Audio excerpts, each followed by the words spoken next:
My 3 favourite things in winter is a sunset, a glass of wine and a dinner cooked over the fire. Tonight we're having vodka pan-fried crispy gnocchi with burrata. Once you've got a nice campfire going, heat up your pan with a dash of oil, fry up your shallots and gnocchi and cook until golden.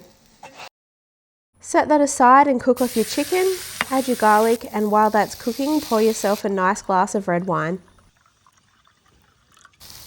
Once the chicken's brown, add in your chili flakes, tomato paste and vodka and let that simmer for a few minutes. Once that's cooked off, stir in your cream, flake salt, parmesan and a little bit of basil. Serve up your crispy pan-fried gnocchi with vodka sauce, a little bit of burrata, shaved parmesan, chili flakes and some basil for garnish. Give this dish a go next time you're by the fire.